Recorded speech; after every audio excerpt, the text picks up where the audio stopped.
Today we are learning about circle graphs. Please copy down the standard benchmark indicator in your math notebook. The student, given a problem situation, will collect, analyze, display, and interpret data in a variety of graphical methods, such as a circle graph. You can pause the video here to give yourself more time to copy down the SBI. Exploring circle graphs. Circle graphs are sometimes called pie graphs because parts of the graph look like pieces of a pie. The graph shows that Tom, Bob, and Jane decided to share a pie. Tom takes half the pie. Bob and Jane each take 1/4 of the pie. And so as you can see on the circle graph below, Tom here has half the circle, and then Bob and Jane both have 1/4. Use this circle graph for exercises 1 through 5. Favorite sports of 40 students. We can see football has 10, hockey has 10, and baseball has 20. So question 1, how many students were surveyed? We know it's 40 right there in the title.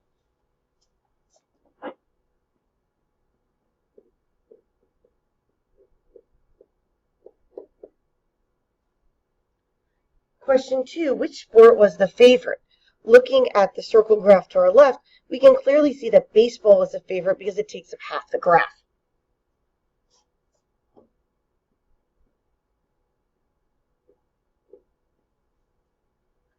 Question 3, how does the part of the class that favors football compare to the class part that favors hockey?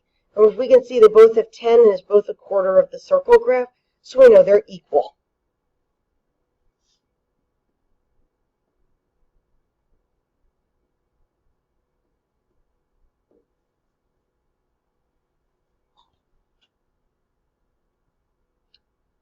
Finally, question 4 for this graph. How does the part of the class that favors baseball compare to the part that favors hockey?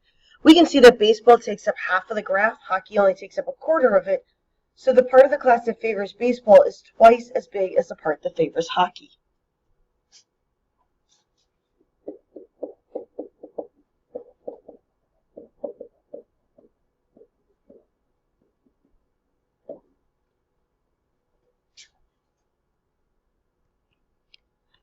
Step 5.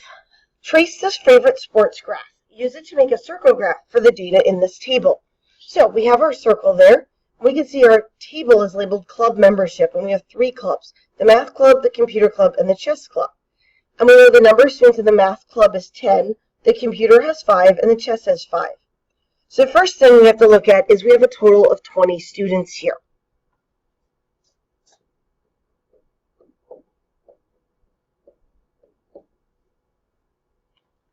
Next, since math has 10 out of the 20, math is going to have half our circle. So we're going to draw a line straight down the middle of the circle and label 1/2 math.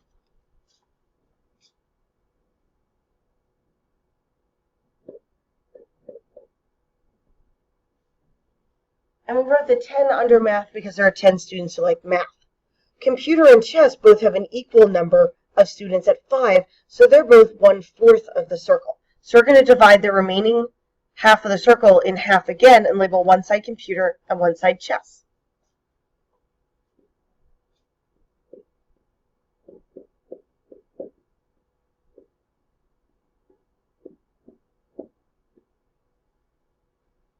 And there we have our circle graph.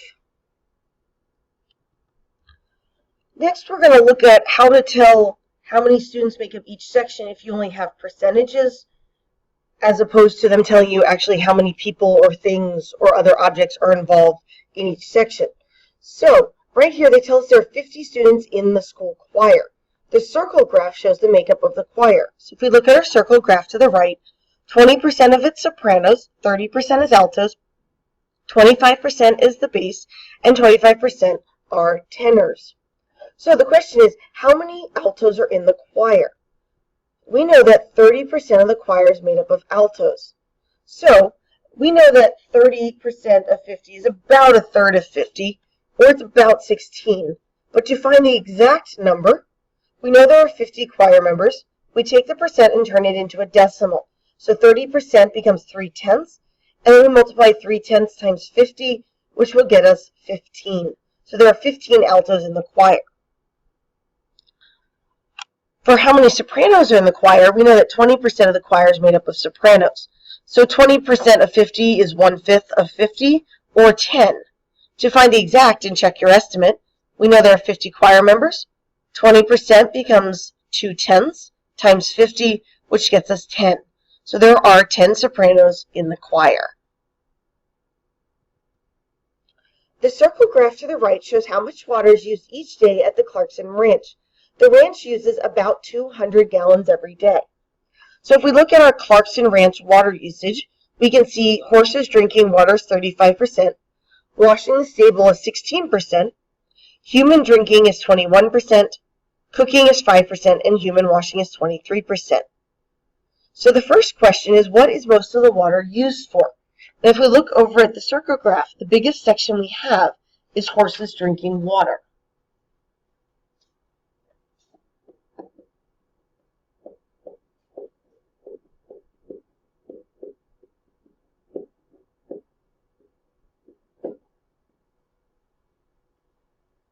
Question 2, about how much water is used for cooking. So we know they're using 200 gallons, and we know cooking takes 5%. So we're going to turn the 5% into a decimal, so it becomes 0.05, or 5/100, and we're going to multiply that by 200.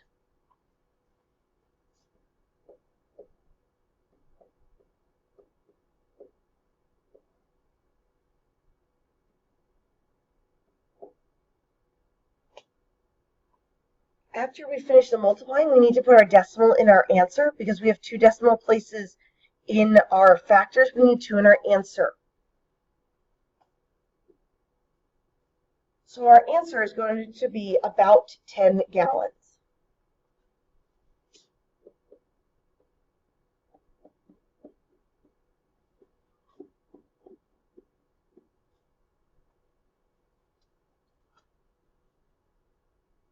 Question 3, about how much water do the humans drink each day? Again, we know we're starting with 200 gallons, and the human drinking is 21%. So we're going to turn the percent into a decimal, so it's going to become 21/100, and we're going to multiply that by 200.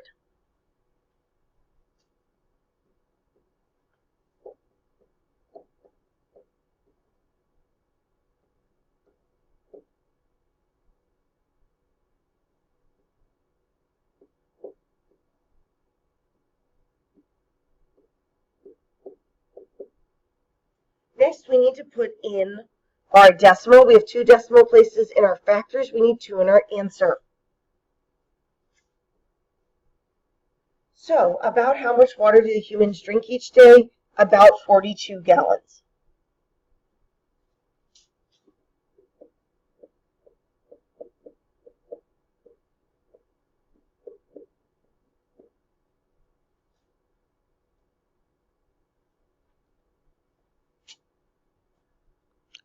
Question 4, estimation, about how much water is used for washing. So we have washing the stables is 16%, plus human washing is 23%, so that gets us about 39%. In this case, because we're estimating, we're going to round off to 40% because that's an easier number to work with.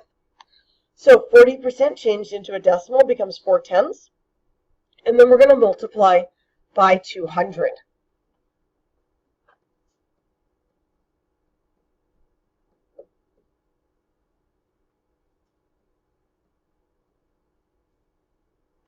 Since there is 1 decimal in our factors, we need 1 decimal place in our answer. So, about how much water is used for washing? About 80 gallons.